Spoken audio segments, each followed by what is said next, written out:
हारून साहब, कहिएगा कि जो मौक़िफ़ वज़ीर दिफ़ा ख़ाजा आसिफ की जानिब से सामने आया है, स्पेशली अर्ली इलेक्शंस को लेकर, आपको क्या लगता है ये नून लीग का मौक़िफ़ है या तमाम इत्तेहादी जमातों का मौक़िफ़ है? तमाम इत्तेहादी जमातें एक पेज पर हैं कि अर्ली इलेक्शंस करवाने चाहिए? नहीं, एक पेज पे तो बिल्कुल नहीं है। जरदारी साहब को तो बिल्कुल सूट नहीं करता, और भी बाद लोगों को तो शायद सूट नहीं करेगा। मतलब मुस्लिम लीग भी पूरी इस पे यकसू नहीं है, वरना शहबाज शरीफ साहब इसका ऐलान करें या नवाज शरीफ साहब इसका ऐलान करें, यकसुई तो नहीं है। लेकिन ऑप्शन क्या है भाई? गैस की और पेट्रोल की कीमत बढ़ाए बगैर चारा नहीं है, अखलाक की जरूरत नहीं है। हिम्मत से काम लें और कहें वे वो करेंगे। और छोटे छोटे मसाइल बेशुमार, पानी का इतना बड़ा क्राइसिस आ गया हीट वेव की वजह से, चोलिस्तान में हज़ारों जानवर मर गए हैं। और बड़ी शोहरत थी शहबाज शरीफ साहब की कि इस तरह के क्राइसिस से निपटते हैं, डेंगू वगैरह से। वहाँ पानी तक नहीं पहुँचा सके, यानी क्या चंद सौ टैंकर पानी के नहीं पहुँचा सकते थे चोलिस्तान में, और बड़ी हाहाकार मची हुई है। तो कि इनसे चीज़ें नहीं संभल रही, और ये जैसे जैसे वक्त गुजरेगा तो ये इत्तेहादी जमातों में इख्तलाफात पैदा होंगे। अभी पख्तूनख्वा में गवर्नर का तकर्रर नहीं हो सका, पंजाब में क्राइसिस है, और कुछ पता नहीं चल रहा क्या। इन्वेस्टमेंट हर तरफ रुक गई है, पैसा लोगों ने रोक लिया या मुल्क से बाहर भेज दिया है। आप मालूम नहीं जहाज में क्या लेके गए हैं, कोई पूछने वाला नहीं है। इसलिए मामला थोड़ी चलते हैं, इलेक्शन तो कराने ही पड़ेंगे। ये तो सामने की बात यार, वो सब होशमंद आदमी जानता था। लेकिन वह भी वो जो है बहाम है, पूरी तरह बात की है। फिर नए चीफ ऑफ आर्मी स्टाफ का मसला है। एक झक हमेशा मारी गई पाकिस्तान में, हमेशा नहीं तो अक्सर एक आधी एक्सेप्शन होगी, 2 एक्सेप्शन होगी। भाई कोई टॉप प्रोफेशनल जनरल है, उसको चीफ ऑफ आर्मी स्टाफ बनाए। जो प्रोफेशनल आदमी है वो अपने प्रोफेशन पे तवज्जो देगा, फौज को बेहतर बनाने पे तवज्जो देगा। ये हमारी तारीख का सबक है। जैसे जनरल क्या नहीं थे, जनरल काकड़ थे, और जो प्रोफेशनल जनरल आए हैं उनको सियासत से दिलचस्पी नहीं होती। तो अभी तक जो है ना, वो इबहाम है जहनों में।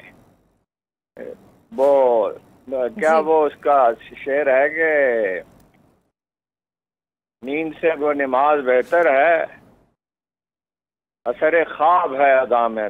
क्लैरिटी नहीं है, अभी कंफ्यूजन का शिकार हैं, घबराए हुए। जी हारून साहब, लंदन में होने वाली मुलाकात को आप कैसे देख रहे हैं? बिगड़ते हुई मुआशी सूरत हाल को देखते हुए नून लीग क्या फैसले कर सकती है? बताया ना आपका, इलेक्शन के सिवा कोई ऑप्शन ही नहीं है। दूसरा ऑप्शन है उनके पास, एक वो उसकी तरफ इशारे भी कर रहे हैं, मैसेजेस भी भेज रहे हैं, धमकियां भी दे रहे हैं। इमरान खान को गिरफ्तार कर लें और लीडरशिप को गिरफ्तार कर लें, उससे क्या होगा? उससे बेयकीनी और बढ़ेगी, उससे डॉलर की प्राइस और बढ़ जाएगी, इन्वेस्टमेंट और कम हो जाएगी। और मुत्तहिदा अरब अमारात और चीन और सऊदी अरब, जहाँ से आपको मदद मिलने की कोई तवक्को है, जो IMF की सर्टिफिकेशन का मुतालबा कर रहे हैं, वो और ज़्यादा रिलेक्टेंट हो जाएंगे। तो इलेक्शन के सिवा बाकी सारे रास्ते बंद हैं, बाकी सब रास्ते तबाही की तरफ जाते हैं।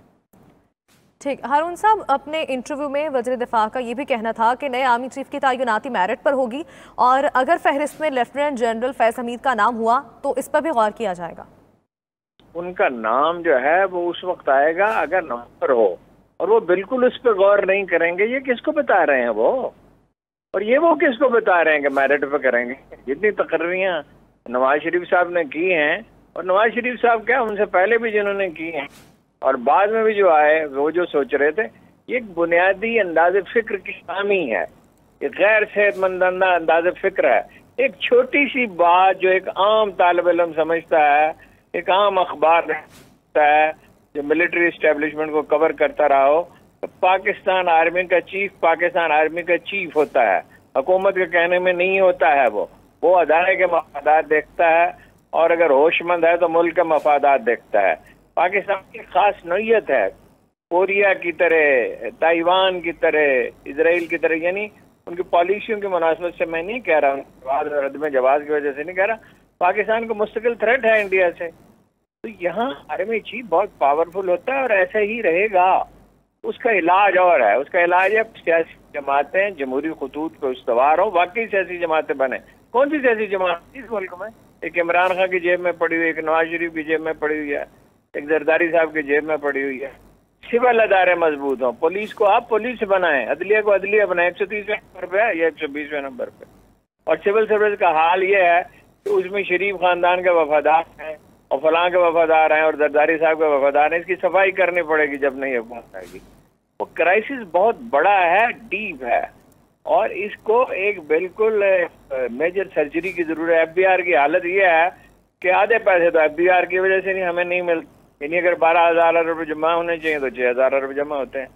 तो ये ख्वाजा आसिफ साहब, ये भी यकीन नहीं है कि जो कुछ वो कह रहे हैं कल इस पर कायम भी रहेंगे। ख्वाजा आसिफ साहब तो अपना मौका बदलते भी रहते हैं। ये सियासतदानों को समझ नहीं आ रही, ये बहुत बड़ा हादसा होगा खुदा न खास्ता। ऐसे ही होता है जब लोग दानिशमंदी से काम नहीं लेते, इत्तेदाल से काम नहीं लेते और अपनी अना के रास्ते पे चलते हैं और इक़्तिदार की वहशत में होते हैं, पावर इंटॉक्सिकेशन उन्हें दबोच लेती है उनके जहनों को, तो फिर यही होता है। ये तो हमारे पास चंद हफ्ते हैं फैसला करने के लिए, 2-3-4 हफ्ते में ये फैसला हो जाए, और अगर ये सख्ती करेंगे तो वो इमरान खान के लिए तो ये फिजा बड़ी साजगार है, एजिटेशन में तो वो बहुत खुश रहता है। हारून साहब, आप ही कहेगा, जिस तरह से इरशाद साहब ने भी कहा कि तमाम सियासी जमातों को एक पेज पर बैठना चाहिए, मिल बैठकर जो इंतखाबी इस्लाहात हैं खासतौर पर उस हवाले से बात करनी चाहिए, और जो इलेक्शन के नताइज होंगे उनको तस्लीम करने के लिए हवाले से बात करनी चाहिए। क्या आपको लगता है कि जो हुकूमत में आने से पहले इत्तेहादी जमातें दावा कर रही थी कि हम हुकूमत में आकर इंतखाबी इस्लाहात करेंगे, वो मुमकिन है इस तमाम तर पीरियड में? नहीं, वो तो इमरान खान के बगैर तो मुमकिन नहीं है ना। जैसे हेमलेट के बगैर ड्रामा स्टेज नहीं हो सकता, वो क्या शेक्सपियर का मशहूर ड्रामा है, वो अपना इमरान खान के बगैर नहीं हो सकता, उससे बात करनी पड़ेगी। अब आप ओवरसीज पाकिस्तानी ये बोर्ड खत्म कर दें, इलेक्शन कमीशन को तो कता कलामी की माजरत हारून साहब, क्या इमरान खान तैयार होंगे हुकूमती इत्तेहादियों के साथ मिल बैठकर बात करने के लिए? क्योंकि जब वो हुकूमत में थे तब तो वो कहते थे कि अपोजिशन से किसी तौर पर बात नहीं होगी, और अभी वो रिजाइन भी कर चुके हैं, कौमी असम्बली से इस्तीफे भी दे चुके हैं, तो इस तमाम सूरत हाल में क्या इमरान खान मिल बैठने को तैयार होंगे? तवक्कुफ तो फरमाएं, वही तो मैं बात कर रहा था। गुजारिश ये है कि ये इलेक्शन कमीशन जो मुतनाज़ा हो चुका है, ओवरसीज पाकिस्तानी के वोट आप रोक दें और अंदेशा हो कि आप मनमानी करेंगे तो वो क्यों मानेगा? लेकिन उसे तो इलेक्शन चाहिए, वो क्यों नहीं मानेगा? वो अगर आपको माकूल शरात पेश करते हैं तो वो कुछ ना कुछ नरमी करने के लिए, शायद ज़्यादा नरमी करने के लिए तैयार हो जाए, इसलिए कि वो तो पुरुम्मीद है इलेक्शन जीतने के लिए। दूसरी बात यह है, इलेक्शन में सूरत हाल ये नहीं होगी जो इस वक्त है। इस 12 या 14-16 जितनी पार्टियां हैं, जिसमें बड़ी पार्टियां तो 2 ही हैं, तो ये कोई मुत्तहिद थोड़े रहेंगी। जमीयत उलमा इस्लाम को शामिल कर लें तो तीसरी काबिल जिक्र पार्टी है। अपने अपने उम्मीदवार खड़े करेंगे, टिकटों पे झगड़े होंगे, सूरत हाल बिल्कुल बदल जाएगी। अब ये एक बहुत पेचीदा एक्सरसाइज है, और ये सिर्फ सियासी पार्टियों के बस की बात नहीं है। इस्टेब्लिशमेंट को इसको दखल देना पड़ेगा और खामोशी के साथ ये मुज़ाकरात होने चाहिए, ये एलानियाँ नहीं होनी चाहिए। खान साहब ने तो अपना नंबर ही बदल दिया है, 2-4 आदमियों के सिवा किसी को पता ही नहीं है। तो वो खैर उन्हें अप्रोच तो किया जा सकता है, ये कोई मुश्किल नहीं है, लेकिन ये अगर मुल्क की फिक्र है तो ये सब चीज़ें हो सकती हैं। हर मसले का एक हल होता है, जिससे पूरी तरह नहीं तो बड़ी हद तक वो मसला हल हो सकता है। और एक ये है कि हाथ पे हाथ रख के बैठे रहें, आप कोई फैसले ही न करें। गलत फैसला बाद औक़ात बेहतर होता है इससे कि सिरे से फैसले ही न करें। इस वक्त तो वो कन्फ्यूजन का शिकार है और डिलीवर तो कर ही नहीं सकते इस सूरत हाल में। पेट्रोल की कीमत सबको पता है बढ़ानी चाहिए, डीजल की बढ़ानी चाहिए, बल्कि मैं तो कहता हूँ राशनिंग करनी चाहिए। जो प्राइवेट कार ओनर्स हैं उनके लिए राशनिंग करनी चाहिए ताकि वो गाड़ी में मिसयूज ना करें, और जहाँ मुमकिन है और इम्पोर्ट्स में कमी करनी चाहिए, जहाँ कीमती गाड़ियाँ जो कुछ अरसे के लिए रोक दें। इंटरनेशनल मईशत से हम अलग तो नहीं हो सकते, लेकिन ये तो इसके लिए जो अखलाकी जरूरत दरकार है वो मुझे इस लीडरशिप में दिखाई नहीं देती है, लेकिन हालात मजबूर कर देंगे। हारून साहब, आप ही कहेगा, जिस तरह से इमरान खान की जानिब से ही कहा जा रहा है कि अगले इलेक्शन जो हैं वो ईवीएम के थ्रू ही होने चाहिए, तो अगर हम देखते हैं कि इलेक्शन कमीशन कहती है कि ईवीएम के थ्रू इलेक्शन जो है वो मुमकिन नहीं हो सकते, तो क्या इमरान खान ये फैसला कबूल करेंगे? साथ ही साथ ये भी कहिएगा कि ओवरसीज़ पाकिस्तानियों का जो हक है वो कहा जा रहा है कि उसको उनको वोटिंग का हक नहीं दिया जाएगा, और इस हवाले से शेख रशीद की जानिब से आज बयान भी सामने आया कि मैं ये हक दिलवा कर ही रहूँगा। तो अगर ओवरसीज़ पाकिस्तानी इस इलेक्शन में हिस्सा नहीं लेते, वोट कास्ट नहीं कर सकते, क्या पीटीआई ये फैसला कबूल करेगी? शेख साहब के लिए तो यही मशवरा है कि खुदा के लिए खामोश रहें। वो जो बात कहेंगे उसका उल्टा ही असर होगा। बात यह है, इलेक्शन के 4 चीज़ें होनी चाहिए। इलेक्शन की तारीख का ऐलान होना चाहिए। चीफ इलेक्शन कमिश्नर को अगर इस मुल्क से ज़रा सी भी मोहब्बत है और अपनी ज़ात अजीज नहीं है तो उन्हें मुस्तफ़ी होने चाहिए। ईवीएम मशीन पे 4 इलेक्शन इंडिया में हो चुके हैं, दुनिया भर में होते हैं। ईवीएम मशीन का फैसला होना चाहिए कि उसको इस्तेमाल किया जाएगा और वो जदीद तरीन मशीनें दुनिया में अवेलेबल हो सकती हैं। और अगर मुमकिन ना हो कि हर जगह ईवीएम मशीन इस मुहैया हो सके और चंद हफ्ते की ट्रेनिंग दरकार है, ज़्यादा दरकार नहीं है, तो जहाँ जहाँ मुमकिन हो वहाँ उसको इस्तेमाल कर लिया जाए। उसमें धांधली का इम्कान कम होता है, उसमें तो पर्ची भी निकलती है। और रह गए समंदर पर पाकिस्तानी, तो किसको हक है कि ये अपना 4-5% पॉपुलेशन को वोट के हक से ही महरूम कर दे? वो लोग जिनका मईशत में सबसे ज्यादा कंट्रीब्यूशन है, जो मुल्क से सबसे ज्यादा मोहब्बत करते हैं, इसलिए कि दूरी मोहब्बत को भड़काती है। जो मुल्क से बाहर होते हैं उन्हें मुल्क की ज्यादा फिक्र होती है, तो ये तो करना ही पड़ेगा। बाकी ये है कि ये अपनी शराहत पर अगर कराना चाहेंगे तो वो इलेक्शन मुतनाज़ होंगे। यही चीफ इलेक्शन कमिश्नर रहे, ईवीएम मशीन ना हो, समंदर पार पाकिस्तानियों के को वोट डालने के हक से महरूम कर दिया जाए और यही चीफ इलेक्शन कमिश्नर रहे, तो इलेक्शन मुतनाज़ा होंगे। ये इस पर इत्तफाक राय करना पड़ेगा, इसके बगैर नहीं होगा। उसमें जुज़वी रियायत इमरान खान दे सकते हैं, मेरे ख्याल में वो ज़्यादा रियायत देने के लिए वो तैयार नहीं होते। हारून साहब, आप कहिएगा ये महंगाई की सूरत हाल, डॉलर की कीमत इमरान खान की हुकूमत में भी हमने बढ़ती हुई देखी, लेकिन तब हमने देखा कि उनका सियासी ग्राफ जो था वो नीचे आ रहा था। लेकिन ये हुकूमत आने के बाद, इत्तेहादी जमातों की जब हुकूमत बनी, महंगाई वहीं की वहीं है, लेकिन इमरान खान की मकबूलियत हमने बढ़ती हुई देखी। तो इसमें क्या उनका बयानिया ही कारगर साबित हुआ? नहीं, मैं समझा नहीं आपका सवाल। महंगाई वहीं की वहीं तो नहीं है, महंगाई तो बढ़ रही है जी।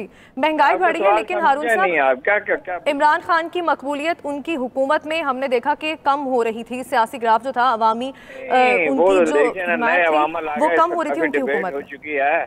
इसको बार बार दोहराने की क्या जरूरत है? देखिए, आज़ाद खारजा पॉलिसी का मसला है। कौमी खुददारी की तहरीक बिल्कुल वैसी ही होती है जैसी कौमी आज़ादी की तहरीक होती है। क्यों नहीं लेते? ये झूठ बोल रहे हैं कि जी रूस के साथ पेट्रोल की कोई बात नहीं थी। बात हुई, कहीं इंटरनेशनल मीडिया में इसकी तरदीद हुई है, रूसी मीडिया में इसकी तरदीद हुई है। 2 मीटिंग यहाँ उसके बाद हुई। अप्रैल में पहले जहाज आना था, आप वहाँ उनसे 30% कम पे पेट्रोल लें और गंदम ने अभी 30 लाख टन गंदम मंगवानी है, तो वो 20 लाख टन देने के लिए तैयार हैं आपको कम कीमत पे, और वो पेट्रोल भी देने के लिए तैयार हैं कम कीमत पे। तो कितना क्राइसिस है वो आपका कम हो जाता। फिर वो पाइपलाइन बिछाने का उन्होंने वादा किया था, कराची से कसूर तक है गालबन या पेशावर तक है, तो वो ये सब चीजें आप छोड़ दें। अमेरिका, चीन को बुला दें। चीन से कोई मैसेज नहीं आया वजीर खारजा को, बिलावल भुट्टो को, अमेरिका से ही मैसेज आया, वो बुला दें। तो वो ये एक बैलेंस तरीके से चलना पड़ता है। दुनिया एक छोटा सा गांव बन चुकी है, सब चीजों का एक दूसरे पे इन्हिसार है। तो ये अब ये एक वेब ऑफ इमेजिनेशन में रह रहे थे कि इमरान खान बड़ा अनपॉपुलर हो गया। इमरान खान कैसे अनपॉपुलर हो गया था? कौमतें कुछ ना कुछ नामकबूल तो होती हैं। दरख्त उसने लगाए, अब ये कह रहे हैं कि हम उसकी तफ्तीश करेंगे। ये दरख्त गिनेंगी, शीरी जाएंगी, शीरी रहमान जाएंगी और 1 अरब दरख्त गिनेंगे, बल्कि 2 अरब अब तो हो चुके हैं। और जनाब उसमें जब कोई इनकी समझ में नहीं आ रहा इस वक्त करने का क्या काम है। इस वक्त मसले महंगाई को कंट्रोल करने का है, डॉलर को स्टेबल करने का है, और वो हम इसकी तकरार अब इतनी दफा कर चुके हैं, बार बार दोहरा रहे हैं कि भाई इलेक्शन की तारीख का ऐलान करें और लोगों को यकीन हो कि फिर इलेक्शन हो। जैसे ही 2 चीजें होंगी, इलेक्शन की तारीख का ऐलान होगा और ये यकीन दिला दिया जाएगा, ये यकीन आ जाए लोगों को, वो इक़दाम करें जो मैंने अभी थोड़ी देर पहले अर्ज किया था, तो स्टेबल होनी चीजें शुरू हो जाएंगी। तो महंगाई भी रुक जाएगी, यानी मजीद कोई तेज रफ्तारी से नहीं बढ़ेगी, और इन्वेस्टमेंट भी शुरू हो जाएगी, और कामकाज भी होने लगेगा, और एक स्टेबिलिटी आ जाएगी। इस्तेहकाम के साथ तरक्की होती है, ये बुनियादी उसूल है। ठीक, इस्तेहकाम के साथ ही तरक्की होती है।